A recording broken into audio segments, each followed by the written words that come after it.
My stepdaughter sneered, "You're only good as an ATM." The next day I froze her cards, took back the jewelry, and stopped handing out cash. Her mother's face, when she realized the size of the debts, said more than any words. Hit subscribe, drop your own stories in the comments, and let's begin. My name is Michael. I am 42 years old, a mechanic by trade, a man who has spent more than half his life with his hands cracked by grease and his back bent under the weight of labor. My life was always about fixing broken things. Cars, engines, rusted out parts that others had abandoned. What I didn't realize then, what I realize too late now, is that I was trying to do the same with people. I thought love, loyalty, and money could repair the fractures of another man's failure. I thought effort could buy me respect. That delusion nearly destroyed me. 7 years ago, I met Lisa. She was 35, divorced, carrying more weight than her shoulders should have borne. She had 3 children, Emma at 13, Dylan at 11, Sarah at 9. They lived in a cramped 2-bedroom apartment in Memphis, the kind where the wallpaper peels at the edges and the air conditioner rattles like it's choking to death. Their father, Gary, was a ghost. He hadn't paid child support in months, hadn't shown his face except for broken promises that flickered and died before they ever reached his kids. Lisa was exhausted. Her paycheck vanished into rent and groceries before the month even began. When I met them, I was renting a small place of my own, nothing fancy. I had been saving with quiet discipline, each dollar tucked away for a house I imagined would someday hold a family. At the time, I thought that family would be them. It started small, the way these things always do. Lisa would complain about how the kids had nowhere to play, how Emma and Sarah shared a room and fought over every square inch, how Dylan kept his headphones in because there was nowhere quiet enough for him to think. I listened, and then I acted. I suggested we move in together, that I would buy a house, a real house, not some box with peeling paint and a leaky roof. I told her I would cover the mortgage and the big bills. She could manage groceries, the smaller things. She hesitated at first, but I could see the relief in her eyes. When we pulled into the driveway of the 2-story home I bought outright, the kids' faces lit up. They sprinted through the rooms like they were running into freedom. Emma picked the room with the biggest window. Dylan claimed the one with the closet big enough to hide in. Sarah twirled in circles in her little corner, thrilled to finally have a space of her own. I spent weeks turning that shell of a house into a home. I painted Emma's walls a soft lavender. The color she whispered was her favorite. I set up Dylan's room with shelves for his sports trophies and posters of the teams he worshipped. I built Sarah a desk from scratch. My hands blistered from sanding wood late into the night, so she would have a place to draw. I wanted them to know this wasn't just my house. It was theirs. The first year felt almost like a dream. I woke before dawn, fixed engines all day, and came home not to silence but to life. I picked them up from school, ferried them to practices, drove them to birthday parties. I sat on cold bleachers watching Dylan run drills, cheered at Emma's recitals even when my throat burned, clapped at Sarah's small achievements like they were miracles. I fixed bikes, patched sneakers, and stayed up late over math problems I barely remembered from my own school days. I never once tried to replace Gary. I knew better. I only wanted to be the man who showed up when he didn't. First, the children welcomed me. They called me Mike, softening the edges of my name with affection. They made me crooked holiday cards with glitter that clung to my clothes for weeks. Sarah would tug at my sleeve when she needed help with her drawings. Dylan would grin when I showed him how to tighten the chain on his bike. Emma, in her quieter way, would leave little notes of thanks. Lisa looked at me sometimes as if I were her salvation. I mistook that look for love. I believed, foolishly, that I was weaving myself into their lives, that I was no longer a visitor but family. What I didn't see was the shadow already spreading, the cracks in the foundation I had laid. Looking back, I realized there were signs. Emma sometimes spoke of her father in wistful tones, as though his absence was noble, a mystery worth respecting. Dylan kept a picture of him in a drawer and never let me touch it. Sarah, the youngest, was still tender, still open, but she would ask questions about Gary that Lisa never wanted to answer. I brushed it all aside. I told myself children cling to their parents, no matter how flawed. I told myself time would earn me a place in their hearts. But the truth? Time only deepened the distance. Still I worked. Still I gave. I covered Emma's dance academy fees, thousands of dollars for costumes and lessons. I paid for Sarah's tutors when she fell behind in math. I kept Dylan's first car running when it broke down. I built my entire life around providing. And at night, when I lay in bed beside Lisa, I told myself I was building something permanent. That one day, they would look back and understand who had truly been there for them. That they would see me as more than a wallet, more than a step between them and absence. I was wrong. Back then, I still believed love could be bought with sacrifice. That loyalty could be forged through money, consistency, and sweat. I didn't understand the truth. That if respect is not freely given, no amount of giving will ever force it into existence. But in those early years, I clung to hope. And hope is the cruelest lie of all. It didn't happen overnight. Betrayal never does. It begins like rust, silent, invisible, eating away at steel until one day the whole frame collapses under weight you thought it could bear. With Emma, it started in the smallest ways. She no longer looked me in the eye when I handed her a gift. Her thanks, once whispered with shy gratitude, turned into silence. She would tear the wrapping paper, glance at the item, then set it aside as though it had cost me nothing. The cards she once made by hand disappeared. Her words grew sharper, her tone indifferent. She spoke to me only when necessary, and always with a wall of distance. Dylan was more deliberate. He stopped calling me Mike, and began using my full name, Michael. It was subtle at first, just a correction in his voice, but over time it grew into something like contempt. At football games, I would stand in the cold, shouting encouragement until my throat ached. Yet when he introduced his mother to his friends, he called her Mom with pride. Me? He didn't acknowledge I existed, even when I was the one who had driven him to every practice.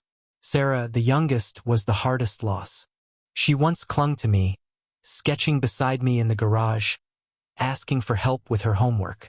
Slowly, she began to slip away.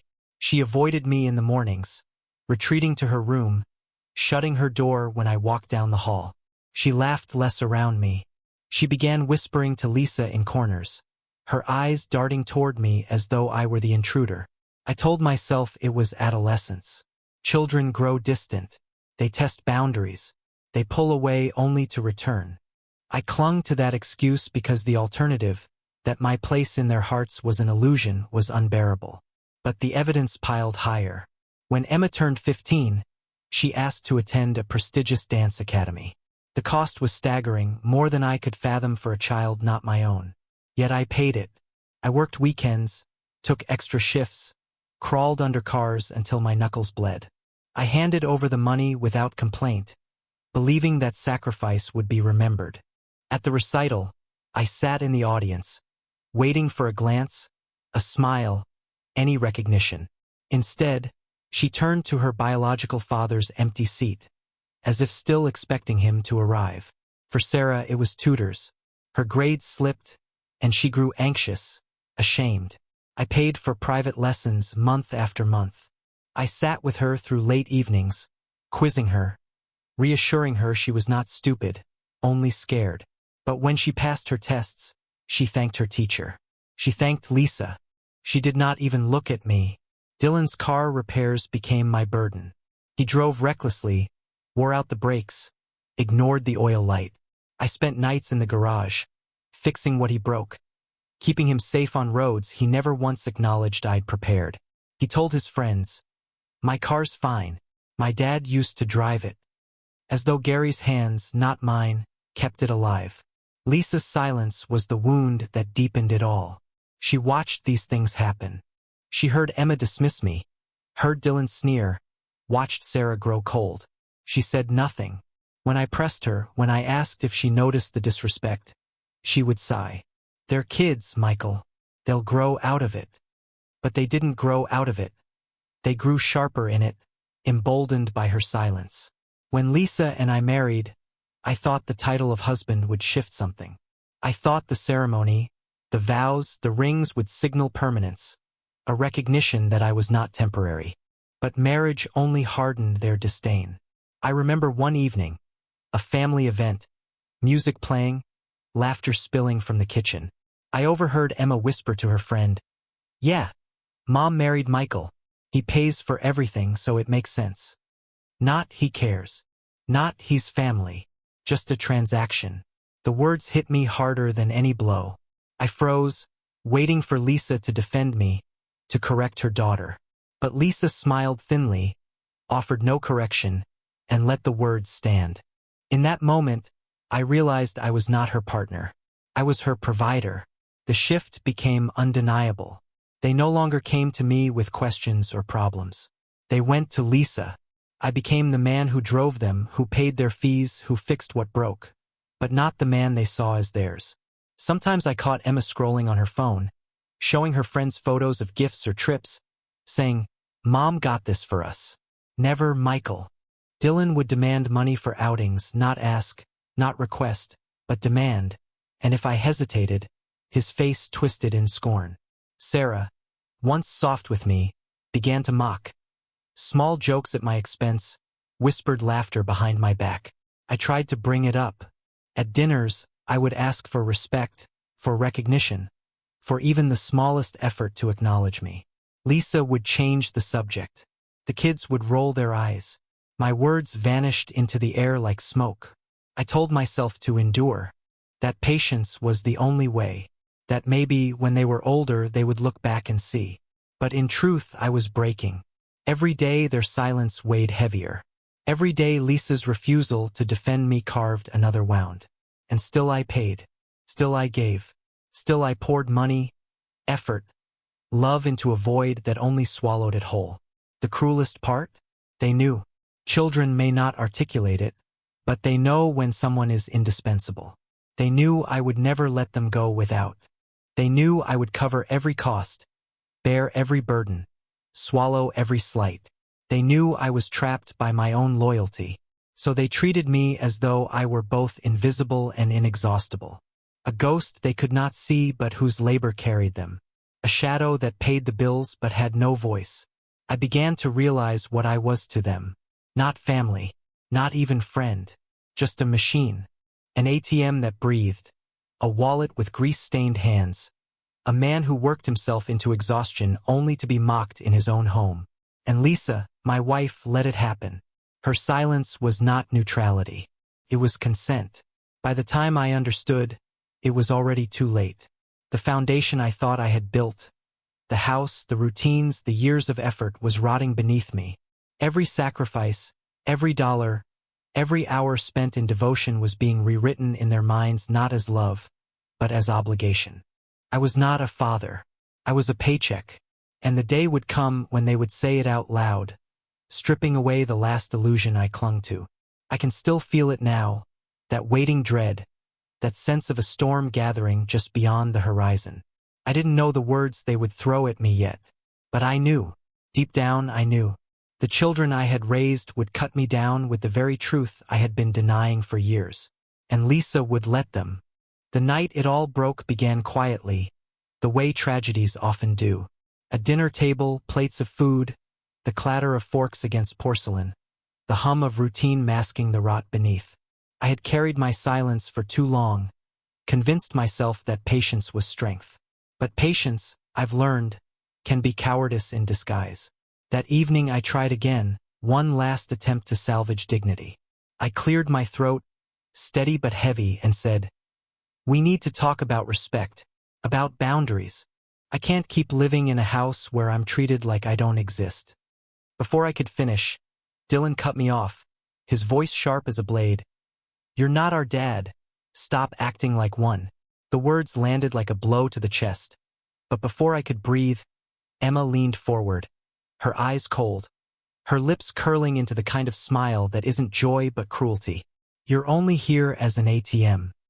Then Sarah, my Sarah, the one who once sat with me in the garage, sketching while I fixed engines, looked up from her plate. Her voice was soft, almost kind, and that softness made it worse.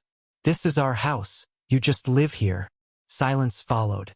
Not the kind of silence that heals, but the kind that shatters. I looked at Lisa, waiting.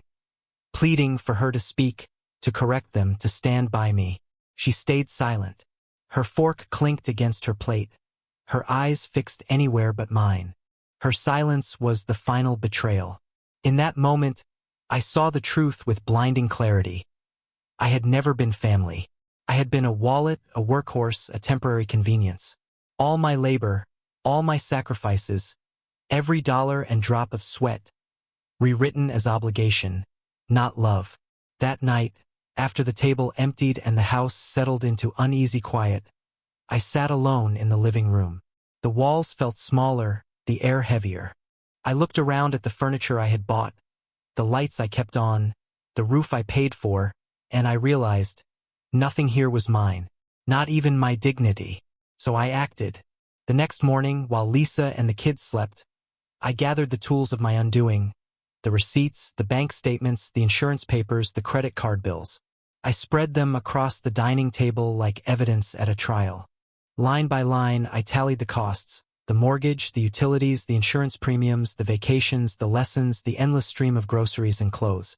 I added Emma's academy fees, Dylan's sports equipment, Sarah's tutoring, every birthday gift, every Christmas present. The total after 7 years, more than $350,000. $350,000 poured into a family that spat in my face. By noon, I began cutting the strings. I logged into the bank, blocked every card they used, Lisa's included. I froze the accounts tied to allowances, cut off automatic transfers. The jewelry I had given Lisa, the designer bags she flaunted, the small luxuries I had convinced myself she deserved. I gathered them quietly, piece by piece, and locked them away. The next step was utilities. I called the providers, electric, gas, internet, and shifted every account into Lisa's name. The house that once ran on my labor would now run on hers. I left nothing untouched. By evening, Lisa discovered what I had done. She tried to pay for groceries and found her card declined. She opened her email to find overdue notices forwarded directly to her. She went to turn on the TV and realized the bill was now hers to bear. Her face when she understood that hollow, stunned look was worth every sleepless night I had endured. She stood in the kitchen holding a utility bill with shaking hands, her lips parting but no words forming. The silence said more than excuses ever could. The children's reactions came quickly. Dylan stormed into the room, his phone in hand, shouting, "Why isn't my card working?" Emma followed, demanding money for her dance academy, her voice sharp with entitlement.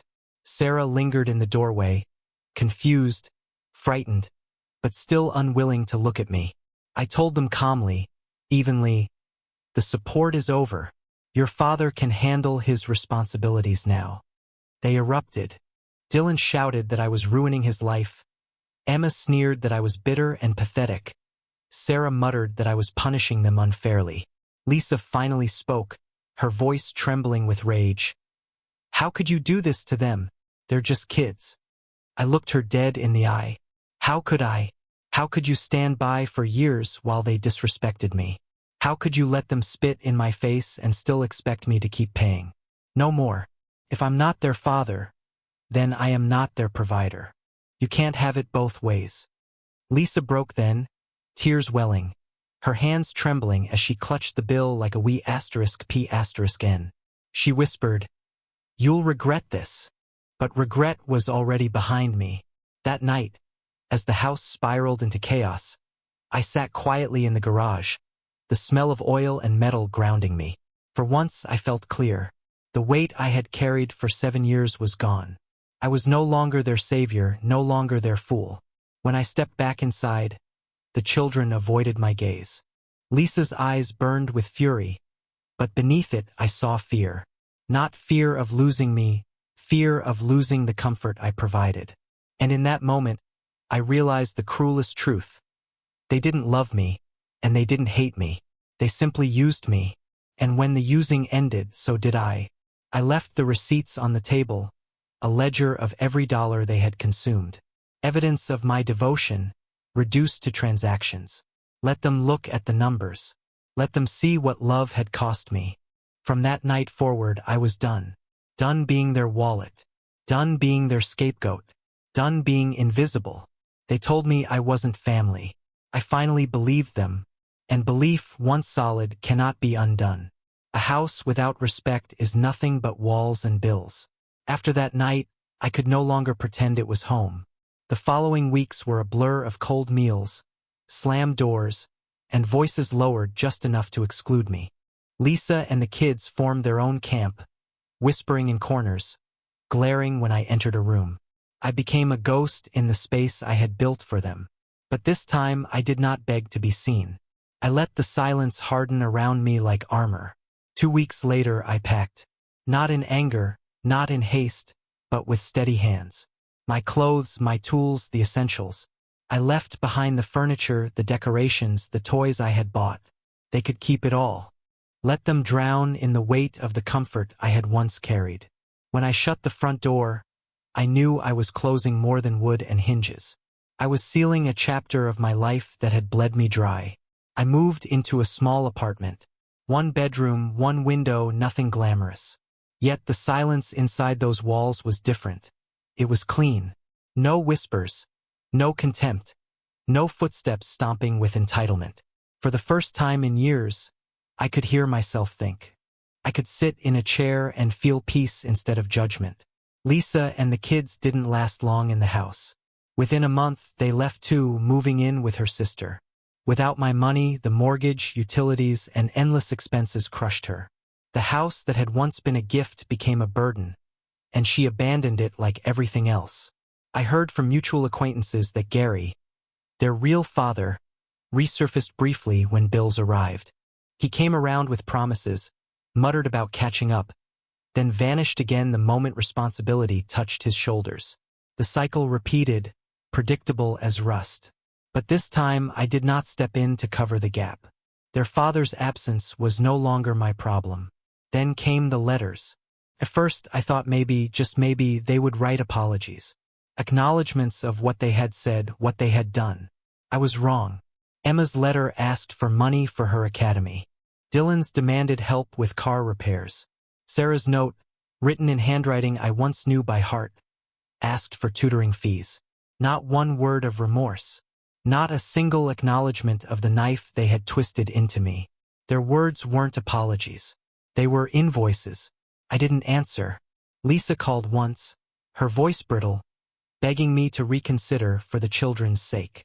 I listened in silence until her words crumbled into sobs. Then I hung up.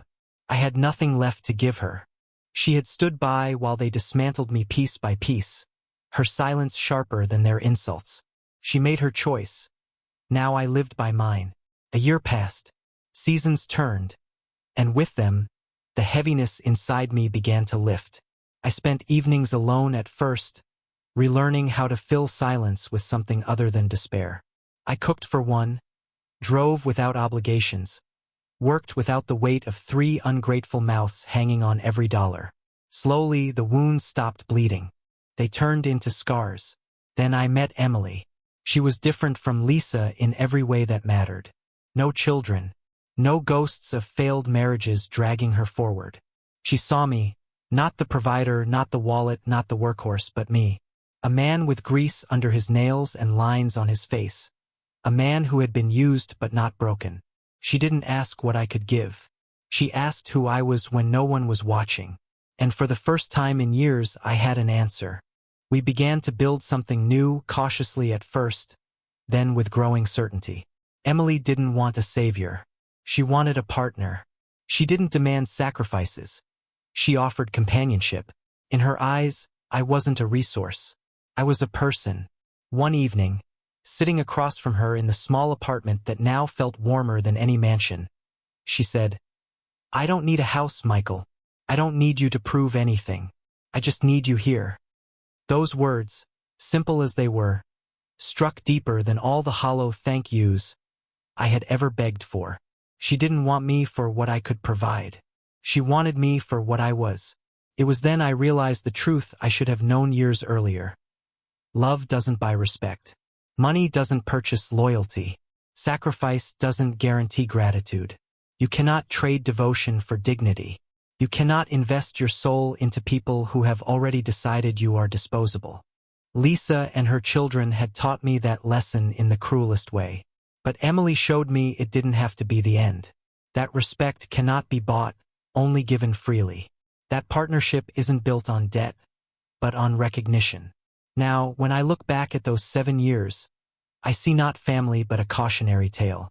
I see a man who mistook silence for love, who mistook obligation for belonging.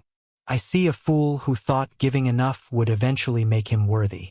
But I also see the moment I walked away. The moment I finally chose myself over their endless hunger. The moment I understood that survival sometimes means severance.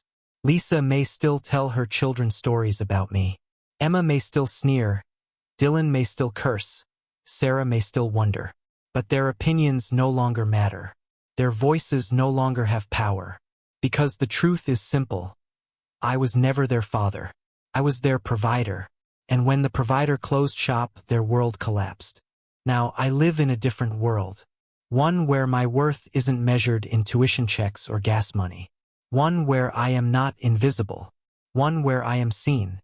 So I end this with a question. The same one that haunts me late at night. The one that keeps my scars from fading into nothing. Was I wrong to walk away? Was I cruel to let them drown in the consequences they created?